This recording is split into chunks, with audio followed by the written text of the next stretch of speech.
ఏం లేదండి, డబ్బులు పంచుతాం సరిపోయిందండి. అభివృద్ధి ఎక్కడ ఉందండి?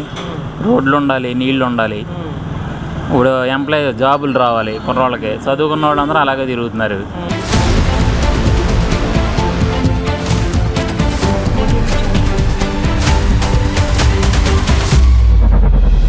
మీ పేరండి?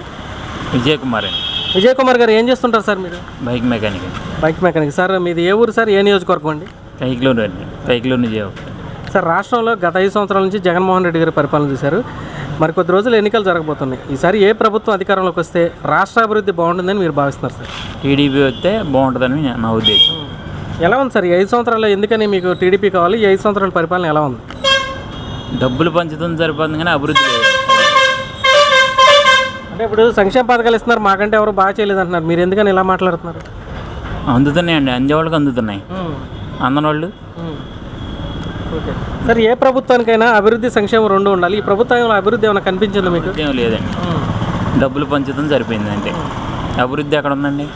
రోడ్లు ఉండాలి, నీళ్లు ఉండాలి, ఇప్పుడు జాబులు రావాలి కుర్రోళ్ళకి. చదువుకున్న వాళ్ళందరూ అలాగే తిరుగుతున్నారు. ఇంకేంటంటే అభివృద్ధి ఎక్కడ ఉంది? డబ్బులు పంచుకుంటూ వెళ్ళిపోతే అభివృద్ధి ఉంటుందా? అదేండి. ఓకే సార్, మరి ఎలా రోడ్లు ఉండాలంటున్నారు? ఇప్పుడు రోడ్లు వేసారంటున్నారు. ఇంతకుముందు ఎలా ఉన్నాయి గత 5 సంవత్సరాల నుంచి? అంతకితం బాగానే ఉన్నాయి అండి. అంతకితం ఏలూరు వెళ్ళాలంటే అరగంటలు వెళ్ళి వచ్చేవాళ్ళం అండి. ఇప్పుడు అంతకితం మొన్న 2 గంటలన్నర ఎట్టేది. ఇప్పుడు ఈ మధ్య వేసారు రీసెంట్గా కొత్తగా. అది ఇప్పుడు అలాగే వెళ్తున్నామండి. ఇప్పుడు బాగుంది కాబట్టి ఇప్పుడు వెళ్తున్నాం. అది ఈ పని ఏదో అంతకితం బాగున్నప్పుడు వేయాలి కానీ రోడ్లు వేయలేదు కదా. ఇప్పుడు జగన్ గారు ఇచ్చిన హామీ ముందు అయితే ఉపయోగం ఉందండి. ఇప్పుడు జగన్ గారు ఇచ్చిన హామీలన్నీ మీకు గుర్తుండే ఉంటాయి. మద్యపాన నిషేధం చేస్తానని చెప్పారు, మరి అది అవ్వలేదు. మీకు ఎలా అనిపించింది? చేసేదా ఉన్నది, మద్యపాన నిషేధం అన్నారు, చేయలేదు. రేట్లు పెంచారు, రేట్లు పెంచినా సరే తాగుతానే అన్నారు కదండి అలాగా. మరి ఆ డబ్బులు ఎక్కడికి పోతున్నాయండి? ఆ డబ్బులు మరి జనాలు లాసిపోతున్నారు కదా. మరి ఇప్పుడు జగన్ గారు జాబ్కి వెళ్ళంటారు, ప్రతి సంవత్సరం వేస్తారన్నారు అధికారంలోకి వస్తే. మరి 5 సంవత్సరాల నుంచి కొత్తగా ఉద్యోగాలు కానీ పరిశ్రమలు కానీ రావడం చూసారా సార్ మీరు? నేనైతే చూడలేదండి. మరి అది ఓకే.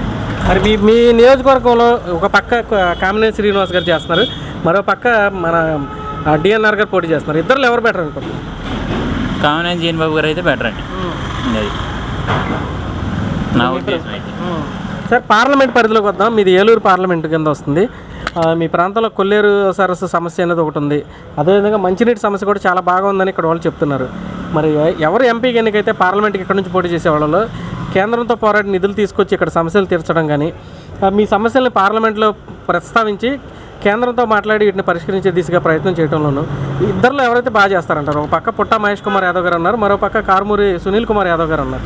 ఇద్దరులో కుమార్ గారు అయితే బాగుంటుందండి. పుట్టా మహేష్ కుమార్ యాదవ్ ఆయన ఏంటంటే చంద్రబాబు నాయుడు తరఫున పోటీ చేస్తున్నాడు కాబట్టి చంద్రబాబు నాయుడు గారు అభివృద్ధి ఎలా చేయాలో ఆయన తెలుసు కాబట్టి ఆయన గెలిస్తే కొద్దిగా బాగుంటుందని మా ఉద్దేశం. ఈయన ఎవరైనా నేను కొత్తగా వస్తున్నాడు కదా, ఆయన కొత్తగానే వస్తున్నాడు. మరి అంతకతం జగన్ ఏం చేసాడండి? ఇప్పుడు కొత్తగా వచ్చి నేను చేసేదేం లేదు. నా ఉద్దేశం అయితే ఆయన వస్తే బాగుంటుందండి. మీ దృష్టిలో అయితే ఈ ప్రభుత్వం మారితేనే రాష్ట్రం బాగుంటుందని నా ఉద్దేశం. మీ నియోజకవర్గంలో ఎలా ఉన్నాయి సార్ సమస్యలు? ఉన్నాయి ఈ ప్రభుత్వాలు ఏమైనా తీర్చారా ఉన్న సమస్యలు? ఏమున్నాయండి, అంతకితం ఎలాగ ఉంది, ఇప్పుడు అలాగే ఉందండి. డ్రైనేజీలు అలాగే ఉన్నాయి, నీళ్లు కరువు అలాగే ఉంది, స్నానాలు చేస్తాక నీళ్లు కూడా ఇవ్వండి కైకిలూరులో ఇప్పుడు. అది. Thank you sir.